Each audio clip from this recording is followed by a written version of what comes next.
नमस्ते, आपका स्वागत है महामनी हिंदी के पर पैसे कितने लगेंगे सीरीज के एक नए एपिसोड पे। आज हमारे साथ मौजूद है जितेश मोरे, जो अपने भाई साहिल मोरे के साथ कैफे बिस्ट्रो एंड ब्रू को संभालते हैं। आज हम इस कैफे के गणित को समझने की कोशिश करेंगे।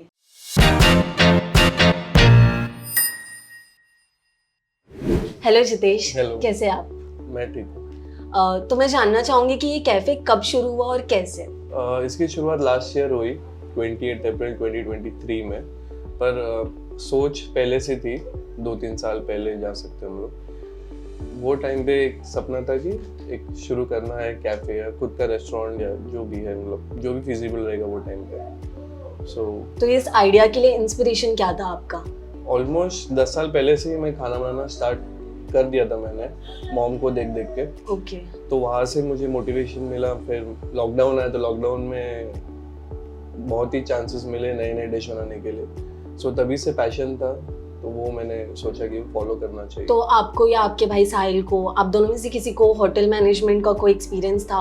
नहीं, एक्सपीरियंस ऐसा नहीं था, पर ये है कि देख देख के कैसे वो लोग डिश प्रेजेंट करते हैं, कैसे वो लोग का सोच रहता है कोई भी डिश के पीछे, तो वो देख देख के फिर खुद के टेक्निक से नए नए डिश इन्वेंट करने का ऐसा ये हो गया। बट ऐसे एक्सपीरियंस नहीं था कोई। तो कोई भी कैफे शुरू करने से पहले मेन्यू को बहुत ज़्यादा इम्पोर्टेंस दिया जाता है, क्योंकि वही डिसाइड करता है। तो आप लोग ने मेन्यू किस बेसिस पे डिसाइड किया था? हम लोग मेन्यू स्पेसिफिक नहीं थे पहले से। हम लोग एरिया को स्टडी करना ज़्यादा इम्पोर्टेंस था। मेरा जॉब फील्ड भी वही था, मार्केट रिसर्च, तो वहाँ से मुझे थोड़ा एक्सपीरियंस मिला कि ये एरिया में क्या मिलता है और क्या नहीं मिलता है। उस हिसाब से हम लोग ने मेन्यू डिज़ाइन किया। ओके। मेन्यू के बाद अगर हम देखें तो वाइब, एम्बियंस भी बहुत मैटर करता है। तो इस कैफे के लाइट्स, कलर्स वगैरह सिलेक्ट करते वक्त आपका क्या थॉट था?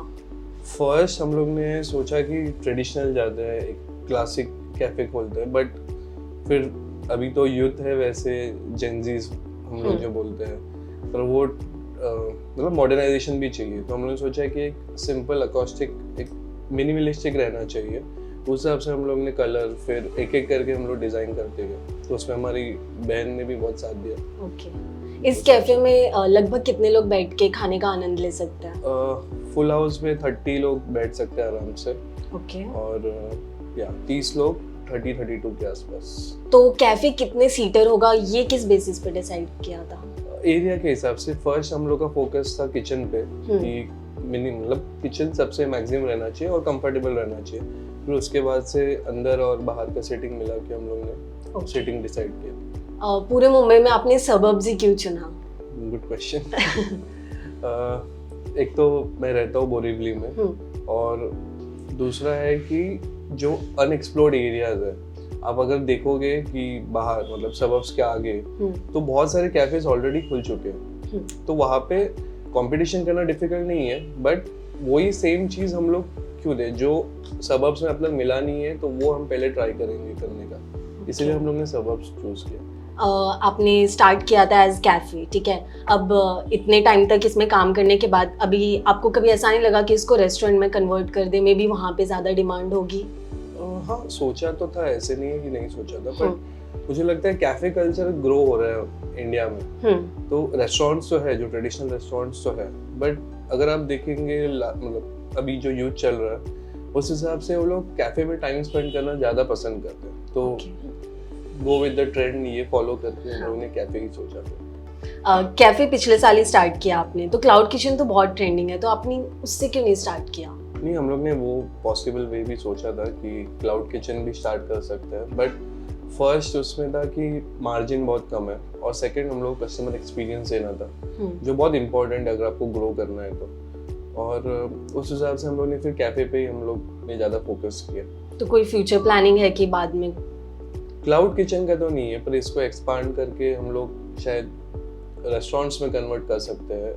बड़े बड़े टियर 2 सिटीज में, टियर 3 सिटीज, मतलब टियर 3 में तो है, पर टियर 2 में भी हम लोग का जाने का प्लान है। कैफे पिछले साल स्टार्ट किया, तो फर्स्ट क्वार्टर में कैसी बिक्री हो रही थी और उसके कंपैरिजन में आज क्या चेंजेस आए हैं? जब खुला था तभी इतने लोगों को पता नहीं था, तो वो टाइम पे इतना रिस्पांस नहीं था। हम लोग ने कुछ मार्केटिंग स्पेंड्स भी नहीं किए थे वो टाइम पे। हम लोग ने सिर्फ माउथ पब्लिसिटी, जो आ रहा था उनसे ही हम लोग ने फिर ये रिव्यूज़ देना बोला कि आपको अच्छा लगा तो आप प्लीज़ रिव्यू कर देना। तो स्टार्टिंग के 3 महीने बहुत स्लो था रिस्पॉन्स, बट वो एवरी मंथ ग्रो होते गए। मार्च में हम लोग देखेंगे तो हम लोग ने ऑलमोस्ट 10x ग्रो कर लिया है उस हिसाब से। अब पिछले साल के हिसाब से, पिछले साल जब स्टार्टिंग के 3 क्वार्टर, तो आपने कोई ऐसे पर्टिकुलर टारगेट रखा था कि बस गोइंग विद द फ्लो? हम लोग गो विद द फ्लो कर रहे थे, बट हम लोग धीरे धीरे अलग अलग टाइप्स के मार्केटिंग भी कर रहे थे। अभी धीरे धीरे हम लोग इंस्टाग्राम पे इन्फ्लुएंस बढ़ते जा रहा है, फिर जो कस्टमर्स है वो रेगुलर आने लग गए अभी। तो हम लोग बोल सकते हैं कि रेगुलर होने की वजह से और फिर उसके हिसाब से भी लोगों को दिखता है कि बहुत लोग आ रहे हैं, सो एक बार ट्राई करना चाहिए। सो ट्राई करते करते अभी जो न्यू है वो भी रेगुलर रेट हम लोग का बढ़ते जा रहा है, तो इसलिए हम लोग ग्रो होते जा रहे हैं। एकदम जब आपने स्टार्ट किया तब कैसे अट्रैक्ट किया कस्टमर्स को आपने? तभी तो कोई नाम नहीं था, कुछ नहीं था। तभी वही माउथ पब्लिसिटी चल रहा था, बाजू में आपस में बोल सकते हो। फिर बाजू में नेचुरल्स आइसक्रीम भी है, तो वहाँ पे जाके हम लोग पैम्पलेट्स देते थे कि एक बार ट्राई कीजिए। सोशल मीडिया का सोशल मीडिया वो टाइम पे इतना नहीं था क्योंकि हम लोग भी नए थे वो इसमें, तो माउथ पब्लिसिटी हम लोग के लिए बहुत इम्पोर्टेंट था। फिर 6 महीने के बाद हम लोग ने सोशल मीडिया पे ज़्यादा फोकस देना स्टार्ट किया। कैफे बिस्ट्रो एंड ब्रू का मतलब कौन सा डिश है जो सबसे ज़्यादा डिमांड में रहता है? कैटेगरी वाइज जाएंगे तो पास्ता में पिंक सॉस हमारा बेस्ट सेलर है। सैंडविचेस में जाएंगे तो मुंबई मसाला टोस्ट है, जो कि ट्रेडिशनल बॉम्बे मसाला टोस्ट ही है, बट हम लोग ने उसमें खुद के न्यू इम्प्रूवमेंट्स डाल के, तो वो लोगों को अच्छा लग रहा है। और पिज़्ज़ाज में पनीर टिक्का पिज़्ज़ा बहुत स्टैंड आउट करता है। तो ये डिशेस को स्पेशल बनाने के लिए इंग्रेडिएंट्स ढूंढते वक्त आपने कुछ चैलेंजेस फेस किए? चैलेंजेस स्टार्टिंग में बहुत ट्रायल्स एंड एरर्स हुए हम लोग में कि इसका कैसे आ सकता है, फिर कॉस्ट भी देखना है हमको कि ये अच्छा है कि नहीं। और हम लोग को पहले से मोटो था कि क्वालिटी पे कोई डिफर नहीं करना है, क्वालिटी मेंटेन रखना है, और उसमें इंग्रेडिएंट्स कौन से अच्छे लग सकते हैं। स्टार्टिंग में हुआ प्रॉब्लम, बट बाद में एक बार अच्छा लगने लगा कस्टमर्स को, तो फिर हम लोग ने उसी पे कॉन्सेंट्रेट किया। फिर प्राइजेस कैसे डिसाइड किया आपने हर डिशेस के? तो अभी आप देखेंगे मतलब जो एरिया में हम लोग हैं, यहाँ पे एक तो पहले कोई कैफे नहीं है, और जो कैफेज है वो ऑलमोस्ट रेस्टोरेंट्स टाइप्स ही है, तो वो लोग के डिशेस के प्राइस कंपेयर किए हम लोग ने, और जो हाई एंड प्राइसेस है वो के, तो उसका एवरेज लेके ही हम लोग ने उस हिसाब से सेट किया कि ज़्यादा हाई एंड पे भी नहीं होना चाहिए और एकदम लो भी होना चाहिए, तो एवरेज किया हम लोग ने। तो क्या कस्टमर्स की डिमांड एरिया के हिसाब से बदलता है आपके रिसर्च के हिसाब से? अगर आप देखेंगे शायद दूसरे एरिया में हम लोग के मेन्यू में जो कैटेगरीज है उसमें से 1-2 कैटेगरीज नहीं चले, बट यहाँ पे चल रहा है क्योंकि हम लोग ने यहाँ पे रिसर्च किया था। अब दूसरे एरिया में जाएंगे तो शायद मेरे को और कोई डिश इंट्रोड्यूस करना पड़ेगा, और कोई सेगमेंट इंट्रोड्यूस करना पड़ेगा, वो लोग वहाँ के कस्टमर्स को अट्रैक्ट करने के लिए, एक्वायर करने के लिए, तो डिपेंड्स, वो चेंज होते रहता है। अभी आप फूड इंडस्ट्री में हैं, तो यहाँ पे आपके हिसाब से फूड पे कितना मार्जिन मिलता है और कितना मिलना चाहिए मार्केट के हिसाब से?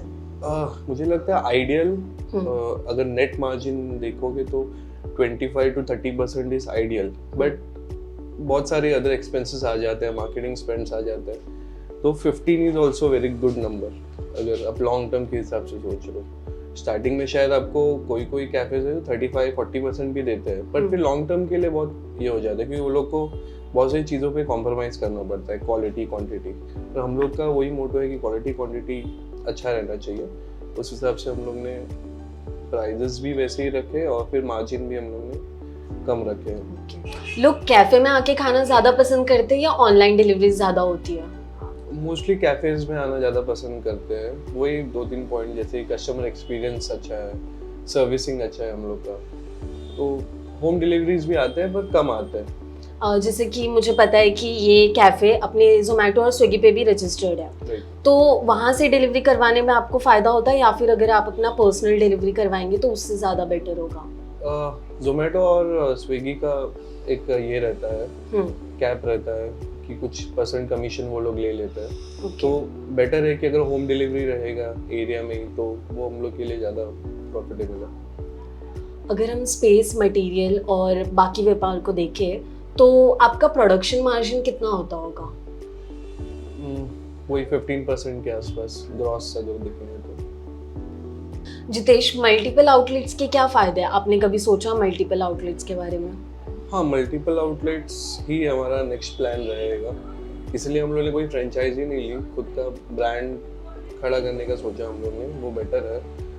उससे बहुत सारा मतलब आपके प्रॉफिट मार्जिन एवरी स्टोर पे आपके बढ़ जाते हैं, फिर रॉयल्टी रहता है, फ्रेंचाइजी फीस रहता है, फिर सप्लाई रहता है, जो भी सामान लगता है तो वो आपके मेन ब्रांड से ही जाता है, तो आपका प्रॉफिट मार्जिन उस हिसाब से बढ़ जाता है। तो आपने जैसा कि कहा कि आपका आगे का प्लान है मल्टीपल आउटलेट्स का, तो कितने एरिया के डिफरेंस पे रहना चाहिए आउटलेट्स? अगर आइडियली वो 10 किलोमीटर्स के इसमें रहना चाहिए, बट इवन 7 to 8 किलोमीटर्स भी मतलब हो सकता है उससे कोई, क्योंकि तो दोनों एरिया कवर हो जाते हैं आपके। अगर कोई वेस्ट में है और ईस्ट में है तो वो 8 to 10 किलोमीटर्स के डिफरेंस पे रहेगा, तो वो बेटर गिरता है। ज्यादा नजदीक होने से डिमांड तो, ये कर सकते हैं। हाँ, तो आपके कस्टमर फिर यहाँ पे जाए या वहाँ पे जाए तो वो प्रॉब्लम हो जाता है। अगर आप अपना नेक्स्ट शाखा खोलना चाहे तो वो कहाँ पे होगा?